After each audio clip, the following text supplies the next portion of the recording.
¿Qué tal, amigos? Bueno, pues les saluda Jorge Arévalo en su canal favorito, Jorge Arévalor, y ya saben que les recomiendo suscríbanse y también activen la campanita de notificaciones para que tengamos la posibilidad de estar en contacto inmediatamente en cuanto se suba un nuevo video. Y bueno, pues estoy con dos grandes amigos, con el doctor especialista en salud mental, el doctor Mario Alejandro Hernández Díaz, que está aquí, y Héctor Briones, que ustedes ya conocen muy bien, amigo.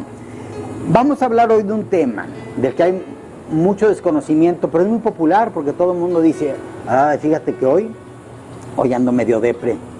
No, hombre, no sabemos qué hacer con mi mamá porque anda como deprimida, anda como triste. Y empieza a confundir uno la tristeza, empieza a confundir un estado de ánimo de bajo brillo, de pronto con una depresión. Pero no somos quien para diagnosticarnos. Entonces, por ejemplo, antes de que Mario tenga su primera intervención, me gustaría que al respecto de esto, Héctor, tú lo viviste, en tu familia se vivió un caso similar. Sí, bueno, nosotros vivimos hace tiempo el caso con mi papá, que, bueno, mi papá ya falleció, pero nosotros nunca supimos el diagnóstico que él tenía de depresión, pero sí tenía una depresión muy severa, porque ya después yo fui investigando y leyendo y platicando con amigos, y pues tenía todos los síntomas de una depresión severa, ¿verdad? O sea, todo empezó a raíz de que hubo liquidaciones en su trabajo, o sea, fue en Ferrocarriles de México, él trabajaba en Ferrocarriles, se privatizó, fue cuando liquidaron a todos. Entonces mi papá, él estaba muy identificado con su trabajo, él era maquinista, entonces él amaba las máquinas y él pensaba morirse haciendo lo que le gusta, que era andar en máquinas. El día que hubo esto, mi papá le dieron su liquidación, pero su vida ya no fue igual, o sea, como que él estaba muy centrado se identificaba con lo que hacía, con su profesión, y empezó a tener como que ningún otro trabajo le llenaba, ¿no? O sea, y puso un depósito, puso un taller, puso varias cosas con el dinero que le habían dado, pero pues no se sentía feliz ni realizado. Y después se acabó el dinero, como que hubo muchos factores que fueron influyendo, y ya al final mi papá era una persona que era muy alegre y después muy retraído ya en su cuarto, se la pasaba dormido, no salía, y nosotros decíamos, o las frases de uno, ¿verdad? Ponte a trabajar, ponte a hacer algo, o el reclamo, ¿verdad? Pero no sabíamos en realidad por lo que estaba pasando mi papá, porque mi papá no era una persona que se abriera ni compartiera su vida. Entonces mi papá se la pasaba encerrado y dormido, y uno desconociendo muchas cosas, pues qué huevón, flojo, ponte de perdido aquí en la casa, porque ya no trabajaba, ya se descuidó de su vida y se avejentó de rápido. O sea, porque mi papá era una persona fuerte, se veía muy joven. De hecho, mi papá murió joven, murió a los 55, pero de un tiempo para acá se empezó como que yo el viejazo le decían, oye, mi mamá se veía bien joven y al lado de él, y mi mamá es mayor que mi papá. Y entonces se empezó a llenar de canas, empezó a ver diferente, ya su aspecto ya no tenía tanto el cuidado que tenía antes, ¿verdad? Como que es uno de los signos, yo creo que se empiezan a despreocupar de su imagen física, ¿verdad? O sea, ya andaba mi papá siempre en sandalias, en short, cuando él siempre era de andar vestido, de zapato, de camisa, de guayabera, de sombrero, ya nada. Y todos lo sufrimos, ¿verdad? Porque empezó a haber un conflicto familiar. Como que cuando una persona tiene este problema severo, pues todo el entorno, todos los que lo rodeamos sufrimos eso, ¿verdad? O sea, económicamente, moralmente, o sea, si tienes un papá, pero como si no estuviera. O sea, él ya no existía, él ya nada más era su recámara, y a veces comía, salía y se hacía de comer, ya no socializaba con nosotros, ¿verdad? Hasta que, pues, mi papá muchas veces intentó hasta suicidarse. Entonces ya fue cuando nosotros dijimos, sí tiene un problema, pero tampoco se quiso atender, o sea, no supimos nosotros cómo encauzarlo. Empezó a tomar, o sea, y ya cuando llegó el punto de que no tenía dinero, o sea, compraba de esos de alcohol, los que venden esas cositas para, no sé cómo se llaman, el canoas, esas cosas, ya era como que ya los últimos recurso que tenía para, ¿verdad?, embriagarse. Ajá. Entonces, pues ya, después pues pues nosotros, mi mamá, mi hermana, yo, pues lo sufrimos todo eso, ¿verdad? Hasta que mi papá pues ya falleció, pero fue muy doloroso para todos, ¿verdad? O sea, finalmente se quitó la vida. Sí. Sí, entonces pues fue un caso que vivimos muy cercano y que desconocíamos de la situación, de cómo ayudar a una persona así, ¿verdad? Ahora yo he tenido mucha relación con mucha gente que tiene estos síntomas desde niños. Tengo amigas que tienen niños con estos síntomas, hijos con síntomas depresivos, pero pues esto solamente un especialista puede diagnosticar, porque pues depresiones, como dices tú, todos llegamos a tener, pero lo confundimos con las tristezas de la vida, con las angustias, con las emociones que todos tenemos y que nunca las vamos a quitar, el tener miedo, el tener angustia, el tener tristeza, pues son partes de nosotros, ¿verdad? Pero a veces las confundimos o no las sabemos diferenciar de lo que en realidad es una enfermedad mental, ¿verdad? Un trastorno mental que te lleva incluso a la muerte. Ese testimonio, Mario, nos ejemplifica perfectamente qué es y cómo nos afecta una depresión. Fíjate bien, estuve escuchando la historia natural de la depresión en una persona, en donde los factores medioambientales, como es el desempleo, ¿verdad? El desempleo, después de mucho tiempo estar ejerciendo esa función, y de la noche a la mañana se te acaba parte de tu vida, que es tu empleo, ¿verdad? El cual vives para tu empleo. Y no tienes contempladas un plan B, un plan C, ¿verdad? Entonces te quitan tu empleo, es un desempleo, es un factor, de hecho es un factor desencadenante de depresión. Sí. La merma económica, también ese es otro factor que puede estar influyendo para que las personas se depriman. Y ya después estás hablando de todos los factores propios y todos los criterios propios de un paciente que cayó en depresión, como es el desánimo, el desinterés, la desmotivación, y yo le agregaría la cuarta D, así yo le llamo, las 4 Ds. La cuarta D sería la desesperación, que es lo que tú estás hablando, anda en un plan desesperado de querer salir adelante y no lo logra, de modo que termina desanimado y desinteresado de manera total. Ahora, lo que hablas tú del envejecimiento prematuro, precisamente porque todo el sistema del estrés se acelera y entonces empieza un incremento del cortisol interno, y el cortisol interno incrementado avejenta a cualquier persona, a cualquiera, no deseo saber quién. Por ejemplo, han salido de casos de encanecimiento así abrupto, ¿verdad? ¿Sí? O envejecimiento abrupto, que tú lo estás comentando. Eso puede ser algunos signos físicos de un paciente que está cayendo o que está en una depresión ya muy severa y muy avanzada. Sigue avanzando tanto que después el cerebro empieza a sufrir todos los estragos de la hipercortisolemia. Hipercortisolemia, que es una gran cantidad de cortisol. Una gran cantidad de cortisol, en donde todo el sistema de redes cerebrales empiezan a atrofiarse y en cierta medida empieza a disfuncionar. Unas dejan de funcionar, se hipoactivan, otras empiezan a hiperfuncionar, como son las áreas del pensamiento, ¿verdad? Como son las áreas de la corteza prefrontal dorsolateral, que se empiezan a hiperactivar. ¿Y qué generan? Las personas empiezan a hablar de esta vida no sirve, esta vida es una monserga, preferiría morirme. ¿Cómo se vería? La gente empieza a fantasear, ¿cómo se vería el mundo sin mí? ¿Verdad?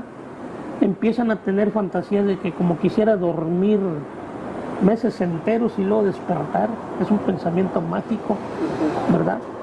O quisiera irme muy, muy, muy lejos, o sea, son ideas enmascaradas de muerte.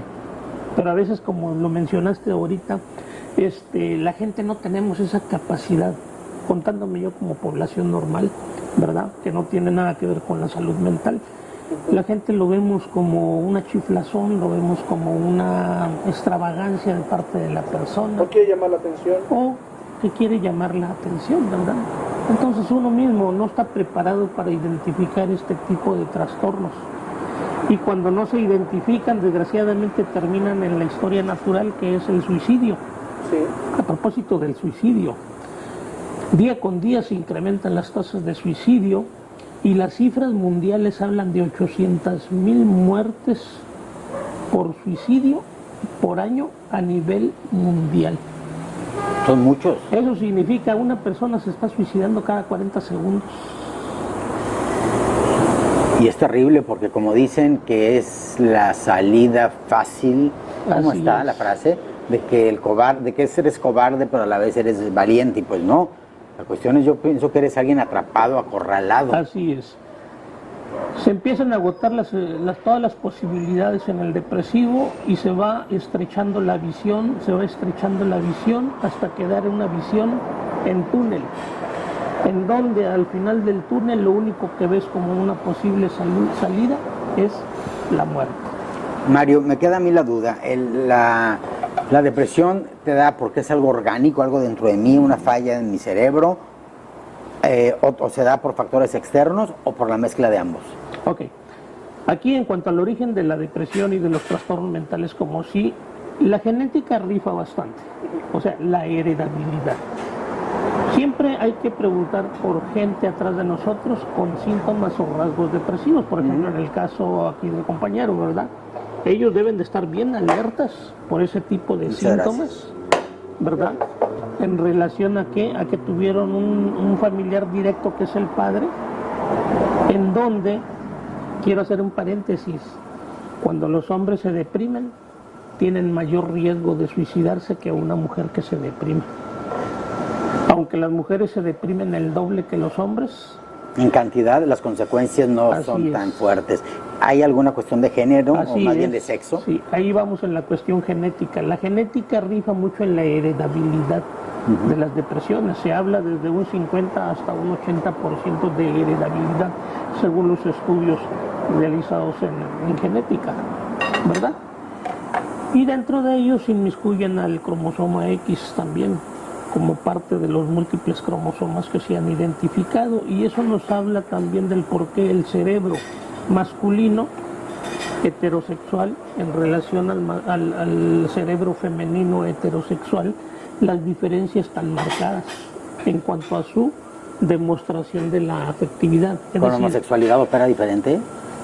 Sí, operan diferentes, ¿verdad? Entonces, ¿qué pasa? Pero es todo un espectro de la sexualidad, ¿verdad? Son cerebros que se van formando de manera distinta, cayendo en los extremos de la heterosexualidad. ¿Qué podemos hacer ante la depresión cuando la siento, que tal vez la padezca yo o alguien cercano? Generalmente, mira, como lo mencionó aquí Briones, ¿verdad? Héctor Briones, como lo mencionó, ellos veían entonces sus cambios en su papá, pero sin embargo no tenían nociones de salud mental. Yo te juro que si ellos hubieran sabido algo de salud mental, inmediatamente saben para dónde.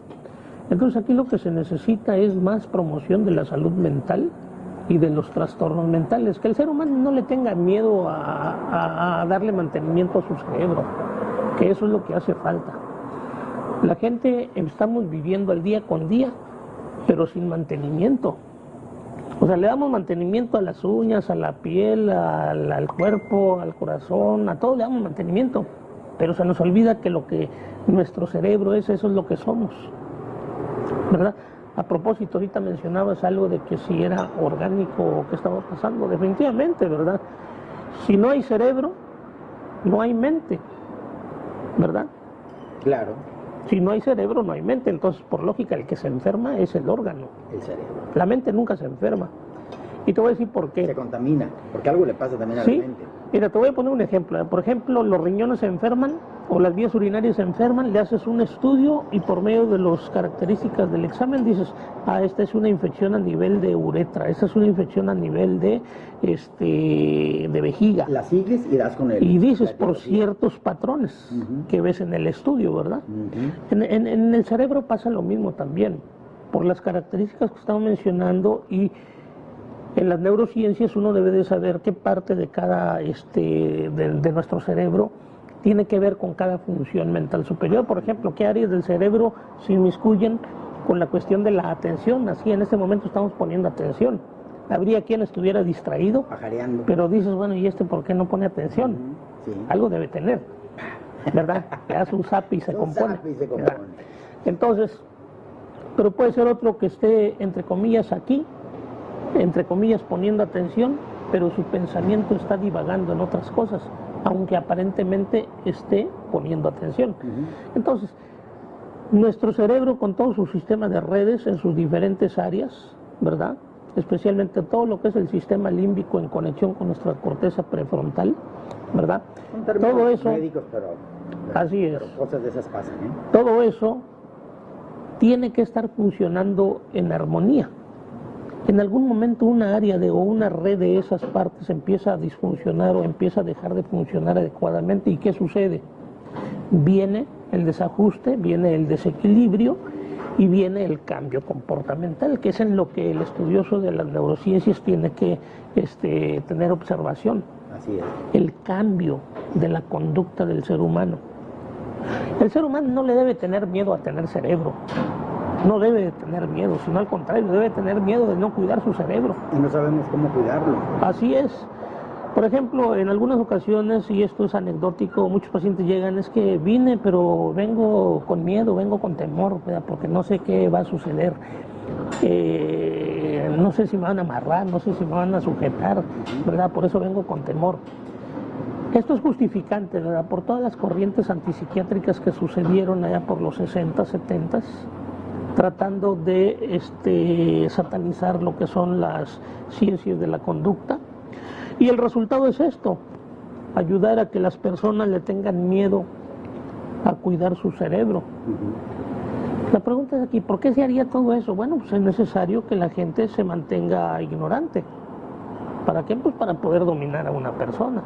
Si quiero dominar un pueblo, tengo que mantenerlo ignorante. Así es. ¿Verdad? Entonces, ante la depresión, es descubrir algunos de los síntomas que nos diste ahorita, que nos compartió esto, que te agradezco mucho el testimonio. Y es que, bueno, y entonces acudir a la consulta. A ver, prueben esto. Quiero comentarles que estamos en el restaurante El Establo, aquí en Ciudad Victoria, Tamaulipas. Delicioso. Nos recibieron con un waffle, con frutas y con crema endulzada. Deliciosísimo. Así que cuando quieran pasarse un rato bien agradable en esta terraza o en el interior, van ustedes a disfrutar una gran cantidad de cortes especializados, deliciosos, a un precio muy, muy justo entre lo que te ofrecen y lo que te están cobrando, pero el ambiente es inigualable. ¿Qué tal? Con una vista panorámica envidiable. Muy a gusto. Yo tengo acá a lo mejor la sierra. La Sierra Madre Oriental maravillosa. Y bueno, para cerrar este video, ¿qué nos querías comentar de todo? No, que es muy importante también identificar, como decía aquí el doctor, tenemos que identificar qué tipo de depresión es y no confundirla, y que un especialista es el que tenemos muchos prejuicios sobre esto. ¿Y qué dirán si saben que voy a Tenemos muchos prejuicios y es como un cáncer no se te va a curar solo, o cualquier enfermedad que tengas, tienes que ir con un especialista para que te dé un medicamento específico. No tenemos educación emocional, o sea, no nos enseñan ni en la escuela ni nuestros padres a educar nuestras emociones, nuestros sentimientos y a tener un equilibrio sano. Entonces, cuando llega a haber una depresión severa clínica, pues lo principal es no tenerle miedo a la terapia, a los antidepresivos, porque también hay muchos prejuicios de los antidepresivos, que te haces adicto y todo eso. Lo voy a compartir yo para el siguiente video, amigos. Les recomiendo, como siempre, tratemos de ser felices porque realmente nos cuesta muy poco.